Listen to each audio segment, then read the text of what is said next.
어제 제가 폼페이오가 지금 북한하고 스몰 딜로 적당히 핵 동결로 마무리 짓는 부분에 대해 우려하고 있다. 이런 이야기를 했고, 본인이 유럽을 간 사이에 뭔 일이 벌어질까봐 그런 부분에 대해서 신신당부를 국무부에 했다. 이런 말을 했습니다. 자, 그런데 미국 국무부가요, 어제 미북 비핵화 핵상에서 핵 프로그램의 동결, 그것은 초기 단계일 뿐 최종 목표가 아니라는 점을 분명히 이야기를 했습니다. 그래서 이 국무부 대변인 이름으로 정례 기자회견에서 언급을 했어요. 핵 협상은 입구가 있고 출구가 있습니다. 시작을 할 때 뭔 조건이 갖춰지면 시작을 해서 본격적으로 비핵화의 실천에 터널의 입구에 들어가는 거고, 터널의 반대쪽을 통과해야 그것이 출구가 되는 겁니다. 그러니까 동결을 해야 핵이 지금 협상이 시작되는 입구라는 거고, 그것도 안 하면 시작도 안 한다는 거고, 그래서 이제 비핵화가 완전히 되는 것이 출구 끝이다라고 이야기를 확인을 했습니다. 그래서 미국이 북한 비핵화의 목표를 핵 동결 수준으로 낮출까봐 이런 부분을 차단하기 위해 미국 국무부의 대변인이 나온 겁니다. 이거는 백악관에서 트럼프나, 사실은 미국이 지금 두 개의 정부로 운영되고 있다 봐야 됩니다. 실제로 미국의 움직이는 부분은 미국의 백악관과 그 다음에 각 행정부서의 공식적인 조직들이 움직이는 것이다, 우리가 이렇게 생각을 하지만, 근데 트럼프에 있어서는 사적인 라인에서 정해지는 결론이 장관이나 백악관 비서실장 목을 마음대로 자르고, 또 더 나아가서 그걸 자를 때 갑자기 통보하고, 이란이나 이스라엘, 사우디 정책이라든지 이런 부분, 대북한 정책을 거기서 마음대로 변화시키면서 백악관 NSC 볼턴 따로 놀고, 그 다음에 국무부에 따로 놀고, 국방부 따로 노는 이런 현상이 발생하고, 이 손발이 행정부와 백악관과 또 트럼프의 뒤에 있는 백그라운드 인물들과 사이에서 잘 안 맞고 있다는 게 너무 많이 나타나고 있습니다. 이번에 이 판문점 쇼에 폼페이오도 서 있었습니다만은 거기에 아무런 영향력을 행사하지 못하고 그냥 덜그러니 서 있는 폼페이오의 표정, 마치 그날 무슨 복날이나 맞이한 듯이 설치고 다니고 있는 이방카, 김정은과 악수하고 회의장에서 중앙 분계선을 넘어보기도 하고 별짓을 다 하고 남편 쿠슈너 데리고 와가지고요. 볼턴은 아예 판문점을 가지 못하고 서울에서 곧바로 몽골로 갔다 그러죠. 자, 그래서 지금 판문점 쇼의 한 배경에는 이방카와 쿠슈너가 트럼프하고 개인적으로 이런 걸 다 듣고 지시하고, 국무부는 마지못해 비건 등을 통해서 실무회담을 한 정도다. 자, 이런 부분에 대해 미국의 시스템이 지금 상당히 분노하고 있다는 겁니다. 이거는 미국이라는 나라에서 해도 너무한 수준 아니냐. 어떻게 북한의 핵동결을 갖고 비핵화를 마무리해 줘버려. 그렇게 했다가는 역사에 내 이름이 악명이 남을 수 있다. 월남전에 대해서 가망 없는 전쟁이라고 이렇게 보고서를 다 작성해 놓고도 감출라다가 언론에 터져서 그 개망신을 당한 맥나마랍니까? 그 국방장관이 있잖아요. 그 사람 똑똑하기로 유명했던 사람인데 그 관료 시스템 안에서 위에만 쳐다보면서 그런 짓을 저질렀습니다. 마찬가지로 지금 미국에 그런 오명이 남아있는 그런 자리가 되지 않을 거라고 아마 폼페이오는 스스로 각오를 다지고 있을 겁니다. 그러니까 폼페이오가 지금 견제를 했다. 그래서 국무부 대변인은 정례 기자회견에서 동결은 절대로 비핵화의 과정의 해법이나 최종 목표가 되지 않을 거다. 그렇게 규정한 적도 없다. 그러면서 동결은 비핵화의 시작이고 우리는 대량 살상 무기의 완전한 제거를 원한다. 그러면서 트럼프 대통령은 한반도 문제를 평화적이고 외교적으로 푸는 데 집중하고 있다. 아무것도 바뀐 것은 없다라고 말을 했습니다. 미국이 북한의 최종적이고 완전한 검증된 비핵화 FFVD나 완전하고 검증 가능하며 되돌릴 수 없는 비핵화를 원하느냐는 질문에 어떤 약을 써도 좋은데 그냥 발음이 꼬이니 완전한 대량 살상 무기 제거라고 이야기를 하겠다. 이렇게 말을 했는데요.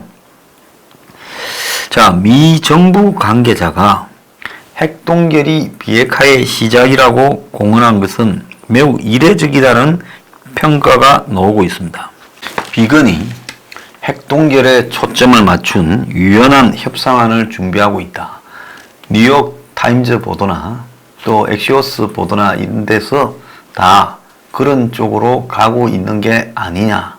지금 그런 보도가 난무하는 속에서 지금 미국의 북한에 대한 핵의 목표가 대거 후퇴해서 동결해주고 핵보유를 인정하는 게 아니냐.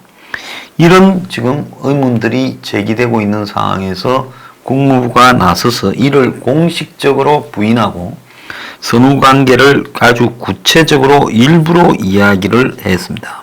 그러면서 국무부 대변인은 판문점 회동을 3차 미북 정상회담이라고 평가한 것을 부인을 하고 당시 만남은 정상회담도 아니고 그냥 두 지도자의 미팅, 회동에 불과했다. 그래서 3차 회담을 위한 실무 준비에 나서려고 지금 하고 있는 것 아니냐. 이러면서 이것도 북한의 비핵화 조치가 선행되어야 될 수 있다. 이렇게 말을 했습니다. 그래서 한 50분 만났다고 그게 회담은 아니다라고 이야기를 하고 있습니다.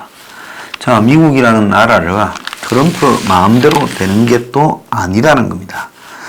자, 여기에서 지금 많은 전문가들이 미국이 비핵화의 최종 목표에 초점을 둬야 되고 협상 초기에 아예 최종 목표가 뭐라는 것부터 분명하게 하고 그 다음에 동결은 거기에 어느 수준에서 입구 정도라고 규정해야지 목표를 말하지 않은 채 마치 동결을 적당히 그냥 비핵화의 최종 목적인 양 슬쩍 그냥 얼버무려서는 안 된다. 이렇게 이야기를 하고 있습니다. 자, 그래서 미국이 지금 완전한 비핵화에서 후퇴해서 적당히 그냥 북한의 핵을 인정해 줄 거 아니냐에 대해 미국이 공식적인 라인에서 부인을 했다. 이렇게 볼 수 있는데요. 자, 이에 대해 브루스 클링너 헤리티지 재단 선임 연구원은 북한의 핵 동결이 비핵화의 시작점이라는 국무부 대변인의 초점은 북한의 완전한 비핵화라는 최종 목표에 동의해야 한다는 데 있다. 이 북한이 동의해야 된다. 여기에 동의하지 않으면 의미가 없다. 이 말이라는 겁니다. 그래서 트럼프는 비핵화의 방법이 단계적일 수밖에 없지만 결국은 최종적으로는 일괄 타결식의 빅딜로 접근해야 된다. 이 부분을 버리지 못할 거다. 이렇게 말을 하고 있고요.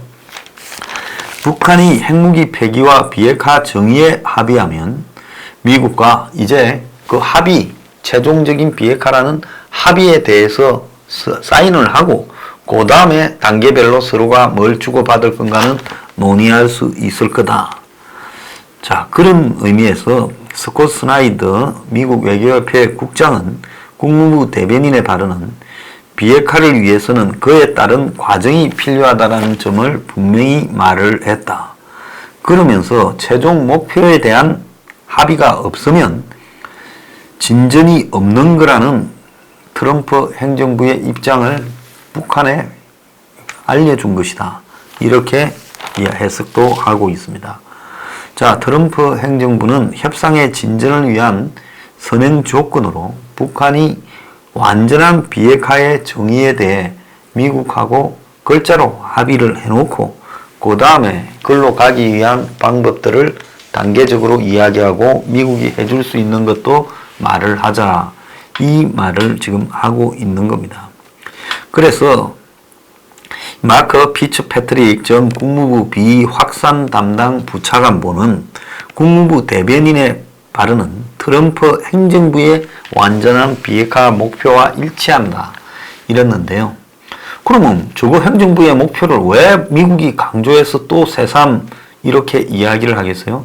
최근에 판문점 갔다 온 뒤로 비행기 안에서부터 언론 보도에서 수상한 말들이 하도 많이 나왔으니 미국 트럼프 행정부라고 하지 트럼프라고 안 하지 않습니까? 지금 이런 전문가들의 표현이에요. 이거는 뭔가 하면 트럼프의 행정부와 트럼프는 다른 거예요. 트럼프는 그냥 자고 일어나면 생각이 그냥 바뀌지만은 트럼프 행정부는 일관되게 미국이 지금 북한 비핵화를 대하는 입장을 바꾸어 오지 않았다라는 그런 입장에서 전문가들도 트럼프 행정부라는 표현을 쓰고 있습니다. 자, 그래서 비핵화를 과정으로 이루어야 한다는 것은 알고 있지만 단계적 비핵화라는 용어를 쓰는 것도 행정부에서는 사실상 원하지 않고 있다는 겁니다. 왜? 단계적이라고 말을 하면서 그 단계로서 그냥 끝내버릴까봐 그 말을 일부러 안 쓴다는 겁니다. 자, 실무회담의 결과 북한이 실제적으로 핵의 폐기에 있어서 진전된 노력을 하면 미국이 제재를 완화할 가능성은 있는데요. 북한이 미국이 요구하는 비핵화 정의에 대해 그대로 따라주고 폐쇄할 시설에 대해 합의를 한다면 그때부터는 제재 완화가 자연스럽게 단계별로 이루어질 수 있다는 겁니다. 그래서 스나이더 국장은 북한이 영변 핵시설 폐기를 넘어선 조치를 하고 미국은 북한과의 관계 개선을 위한 조치를 하는 식으로 둘이가 갈 수는 있다. 그래서 두 나라가 최종적인 완전한 비핵화를 위한 상징적인 조치를 단계별로 어떻게 할 것인지를 처음부터 올려놔야 된다. 근데 북한이 이거 하기 싫어서 발 뺀 거 아니에요?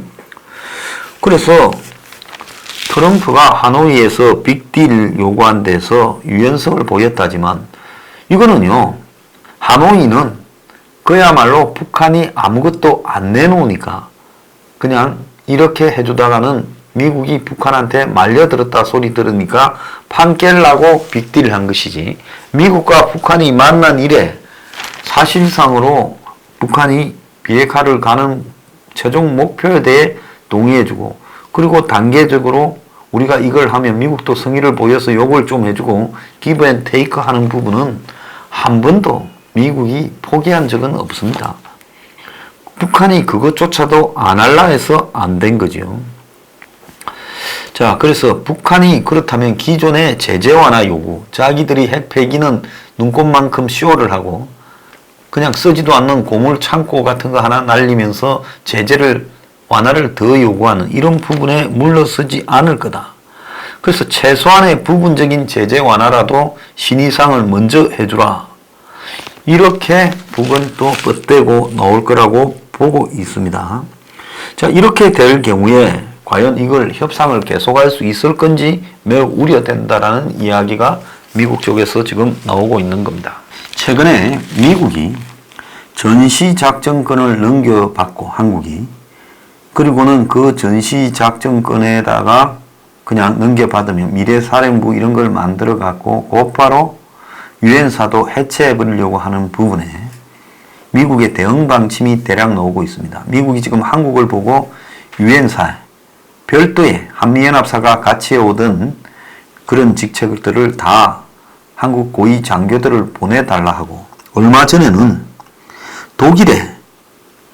독일군 연락장교 파견을 갖다가 시도하다가 반대로 무산되었습니다. 유엔사에요. 독일이라면 상징적인 게 있죠.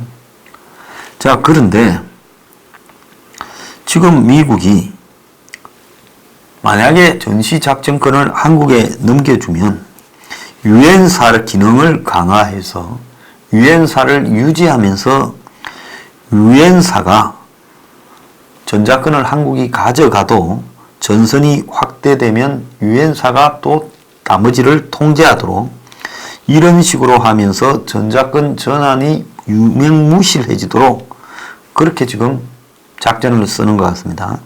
주한미군 사령관이 유엔사 사령관을 겸직하고 있다라는 부분을 최대한 활용하는 거겠죠. 그래서 미국이 적어도 한국이 원하는 대로 순순히 한국에서 물러나지 않겠다. 한국이 원하는 게 아니라 문 정권이 원하는 대로 이 의사를 보이고 있습니다. 그래서 전자권 전환 후에 미국이 주도하는 유엔사를 통해 전시에도 한국이 맡게 될 한미연합사의 대신인 미래 사령부의 지휘를 받지 않고 미군이 따로 유엔사로 통해 이 전쟁을 지휘하는 그런 전략을 지금 쓰고 있다는 겁니다. 유엔사는 78년에 한미연합사가 생긴 이후 방위에 관련되는 임무는 그전에는 유엔사가 북한의 도발에 대응을 해왔는데 한미연합사가 생기면서 그 군사적 방위 능력은 다 넘겨주고 실질적으로는 정전협정 이행만을 유지하는 형식적인 기구로 또 북한과의 가끔 회담하는 기구로 연락하는 기구로 이렇게 전락했는데 주한미군 사령관이 유엔의 위임에 의해 유엔사 사령관을 겸하고 있습니다. 그런데 그러다 보니 주한미군 사령부의 참모들이 유엔 사령부 참모를 겸하는 일이 지금 계속되어 왔는데 오바마 정부 때부터 유엔사의 독자성이 강화되고 있습니다. 그래서 캐나다 출신 부사령관이 새로 오고요. 지금 미국이 곳곳의 나라들로부터 미국의 우방 나라에 유엔사의 장교를 파견하라고 해서 실제로 명실상부한 유엔 사령부 모양을 갖추려고 하고 있습니다. 그래서 한국에도 보내달라니 한국 정권은 유엔사를 빨리 해체해야 된다 생각해서 안 보낸다 했지요. 그럼 미국은 너네들은 그러든가 말든가 우리는 유엔사를 강화한다고 말을 하고 있습니다. 자, 2014년부터 유엔사의 주요 참모 조직을 연합사하고 분리해서 별도의 유엔 사령부 회원국 군인들로 채우기 시작했습니다. 그래서 캐나다 육군 중장이 부사령관이 되고 미국의 6.25 참전국 장성에게 이제 처음으로 부사령관직을 해준 거죠. 올해는 스튜어트 메이어 호주의 해군 소장을 또 임명을 했습니다. 그리고 8월에는 유엔사 참모장에 미 육군 마크 질레트 소장을 임명했고요. 그간 주한미군 참모장이 유엔사 참모장을 겸임했는데 이제 별도의 장성을 임명했습니다. 심지어 영관급이 하는 유엔사 직위도 이제 한미연합사와 별도의 영관급으로 채우고 있다는 겁니다. 자, 에이브럼스 사령관은 주한미군 사령관은 이걸 더 강화하는 쪽으로 가고 있는데요. 자, 그런데 유엔사 강화가 전시작전권의 환수를 이렇게 반감시킬 수 있다고 좌파들은 걱정을 하고 있습니다. 유사시 전선이 확대되었을 때 투입되는 전력 제공국, 즉 군대를 파견하는 나라의 자산을 관리하는 유엔사가 한국군과 연결고리 없이 독자적으로 운영할 수도 있다는 겁니다. 자, 전시작전권을 넘겨줬다 하더라도 유사시에는 유엔 사령부가 그때는 이제는 전쟁이 났으니 우리가 직접 뛰겠다고 그대로 그냥 자신들이 독자적으로 가버릴 수가 있다는 겁니다. 그런데 실질적으로 한국군 전력보다 전쟁이 났을 때는 일본에 위치한 유엔사의 후방기지에서 투입될 전략 자산들, 온갖 무기들, 항공기들 이런 것들을 다 누가 관리하냐? 유엔 사령관이 관리하게 되기 때문에 유엔군 전력이 월등해지고 자, 그래서 우리가 다 전쟁을 치러야 될 건데 왜 전시작전권 넘겨줬지만은 너네들 밑에 우리가 기어 들어가느냐? 이걸 하지 않겠다라는 미국의 의도가 지금 명백하게 보이고 있다는 겁니다. 그래서 미국이 강화된 유엔사를 통해 전자권 전환은 애따 껍데기 들고 가라. 실질적으로 우리는 유엔사를 강화해서 우리 독자적으로 한국에 남아 있겠다. 이러면서 미국은 유엔사를 통해 북한뿐만 아니라 중국, 러시아 등을 견제하는 한반도 주변의 안보 체제에 어떤 기구를 갖다가 나토처럼 계속 끌고 가려고 하고 있다는 겁니다.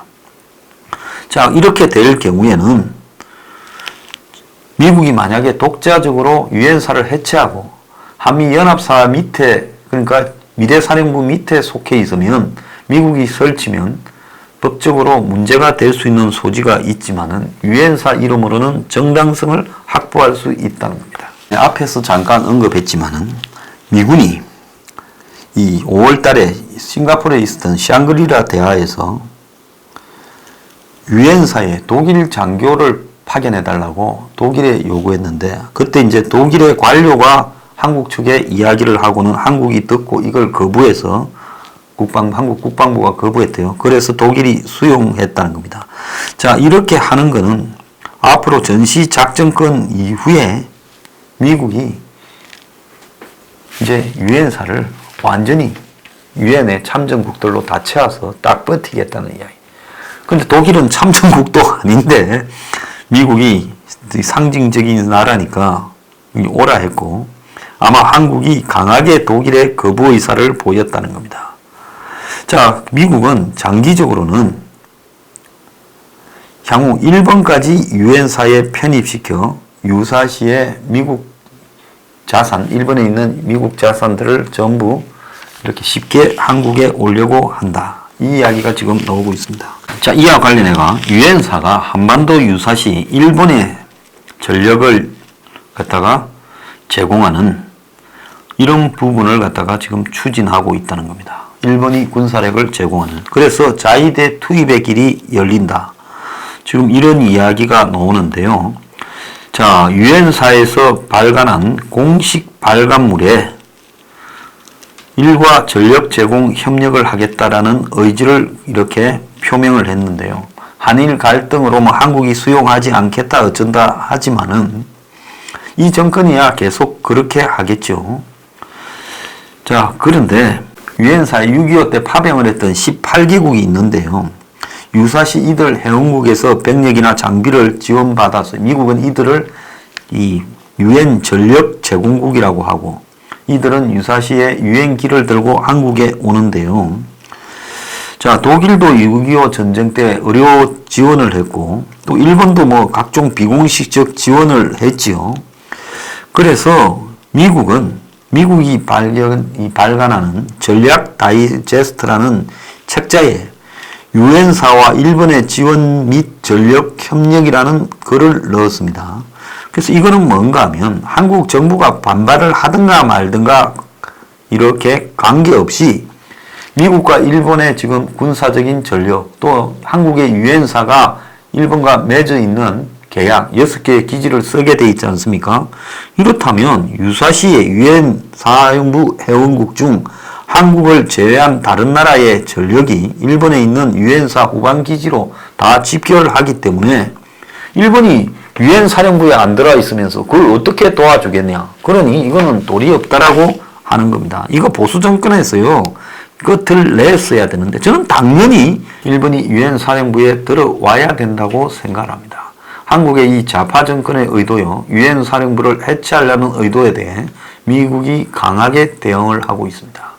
자, 미국이 순순히 지금 북한의 핵 보유를 인정도 안 해주고 또 순순히 지금 유엔 사령부를 해체하려고 하는 의도에도 지금 강력하게 버티고 있습니다.